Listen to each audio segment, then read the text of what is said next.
आज हम क्लास 9 की इंग्लिश पोइट्री में फर्स्ट पोएम पढ़ेंगे। The title of the poem is the mountain and the squirrel. The poet of the poem is Ralph Waldo Emerson. ये poem mountain और squirrel, पर्वत और गिलहरी के बीच में एक डायलॉग है, एक कन्वर्सेशन है, एक वार्तालाप है।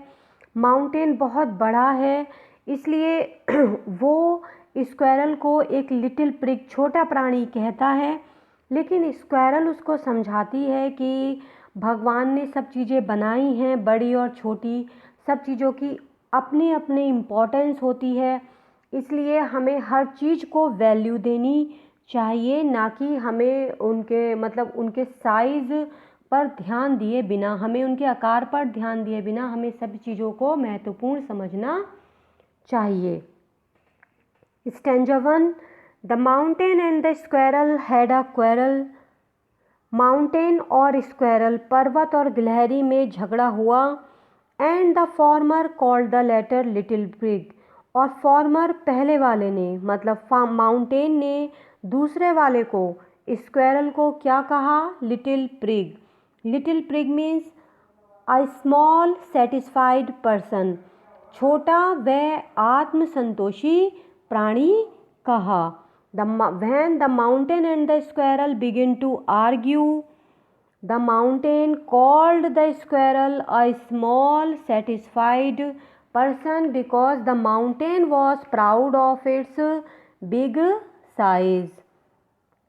इस स्टेंजा में समान तुकांत वाले जो शब्द हैं, जिनकी तुकबंदी एक सी होती है, वो हैं squirrel and quarrel. The word squirrel rhymes with the word quarrel here. और important questions are, why did the mountain call the squirrel little prig? Mountain ने क्यों कहा squirrel को little prig? तो आंसर क्या होगा? The mountain called the squirrel little prig because it was proud of its largeness, क्योंकि mountain जो था वो उसे अपने बड़े आकार पर बहुत गर्व था। एक और क्वेश्चन बनता है, what does the little prig mean? Little prig का क्या अर्थ है? आंसर क्या है? अभी बताया था आपको, little prig means a small and self satisfied living being. Little prig का मतलब है एक छोटा और आत्मसंतोषी प्राणी। स्टेंजा 2.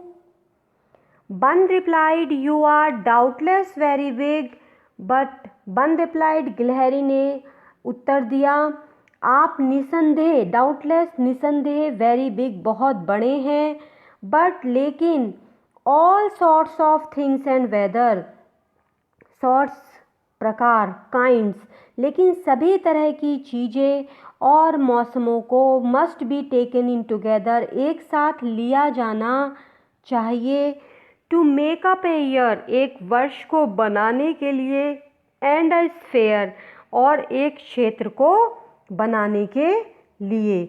जब पर्वत गिलहरी को छोटा प्राणी कहता है तो गिलहरी अपने आप को जस्टिफाई करते हुए, अपने साइज को जस्टिफाई करते हुए कहती है कि आप निसंदेह आकार में बहुत बड़े हैं।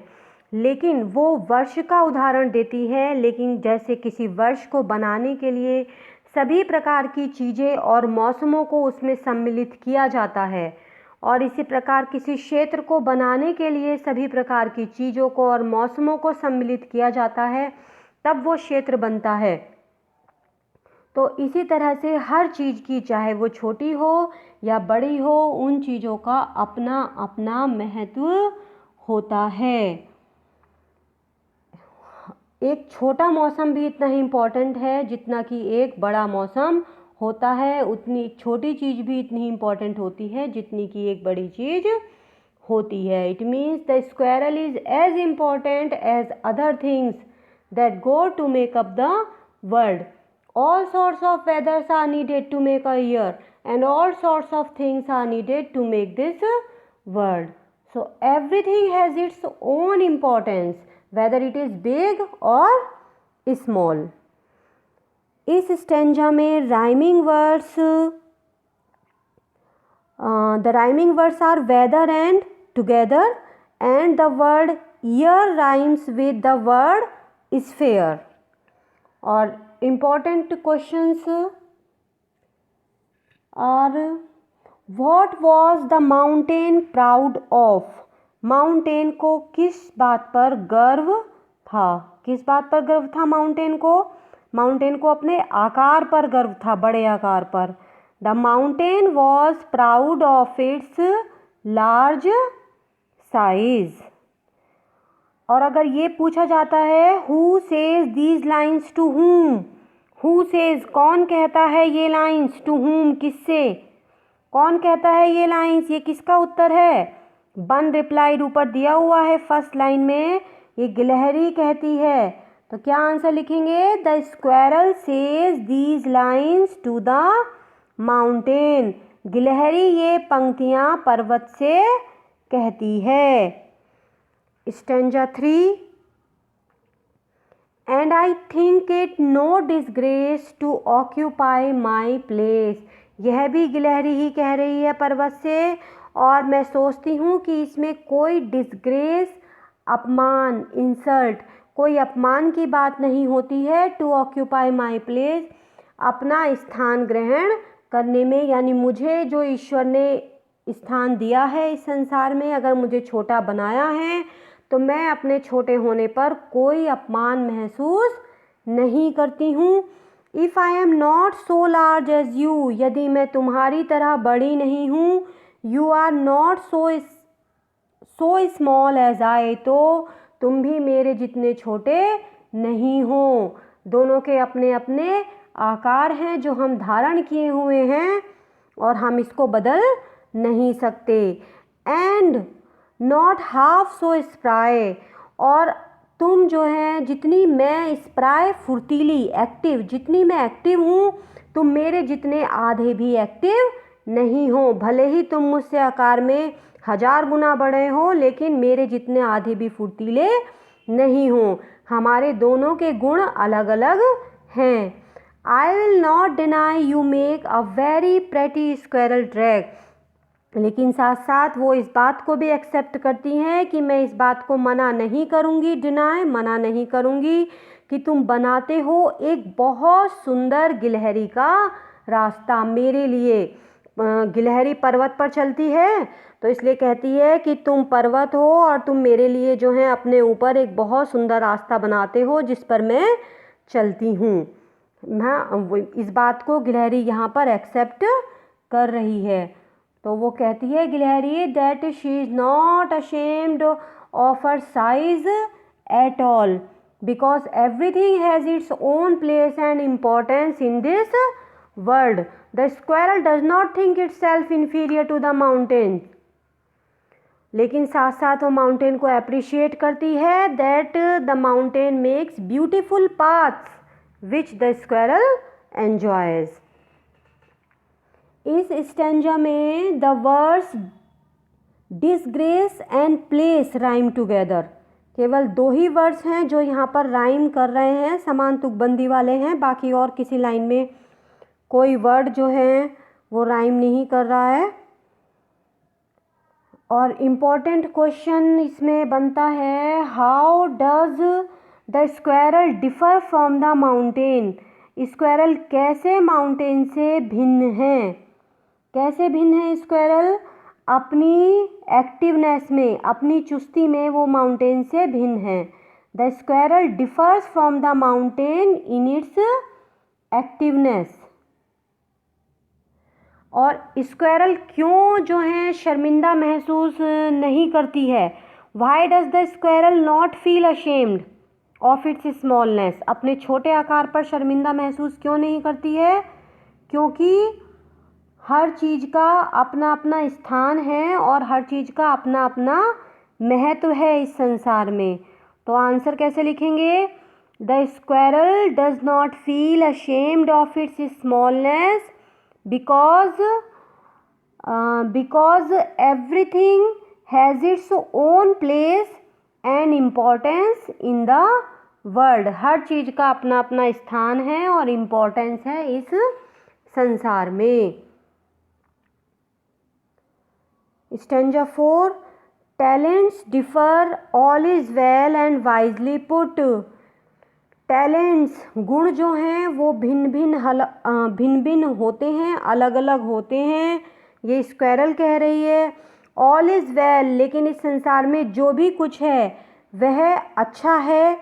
एंड वाइजली पुट, और बहुत बुद्धिमत्ता के साथ यहाँ पर रखा गया है। इस संसार में जो ईश्वर ने रचना की है, इस संसार में प्रत्येक वस्तु बहुत सोच विचार कर अच्छी तरह ईश्वर ने यहाँ पर रची है।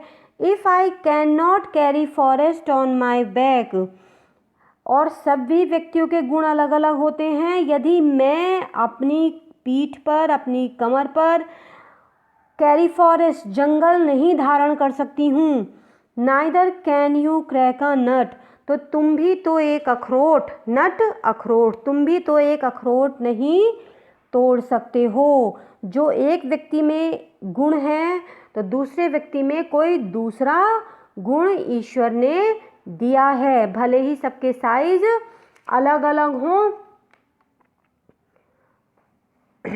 तो ये जो क्वालिटी स्क्वायरल के अंदर है वो माउंटेन के अंदर नहीं है, जो माउंटेन में है वो स्क्वायरल में नहीं है।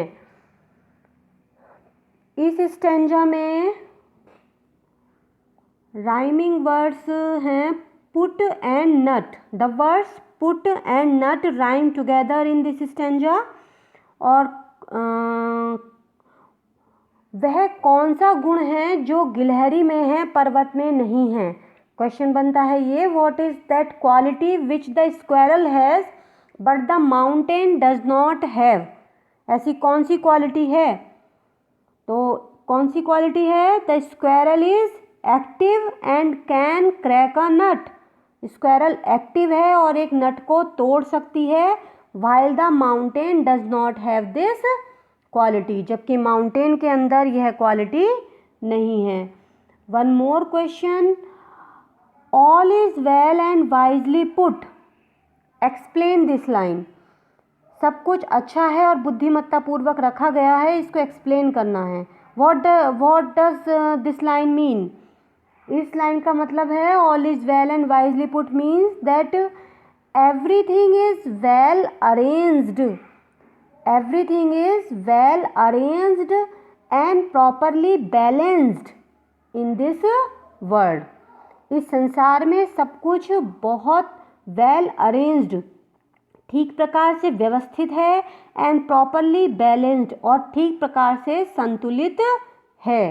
एक बार फिर से सुनिए, all is well and wisely put means that everything is well arranged and properly balanced in this world. यह भगवान की प्रशंसा में यह लाइन कही गई है। तो इस प्रकार ये पोयम हमें क्या सिखाती है, क्या शिक्षा देती है कि इस संसार में कुछ भी छोटा या बड़ा नहीं है। The poem teaches us that nothing is big or small in this world, everything has its own talents, so we should not be proud of ourselves but we should love all. इसलिए हमें सभी लोगों से प्यार करना चाहिए बिना अपने ऊपर अभिमान किए।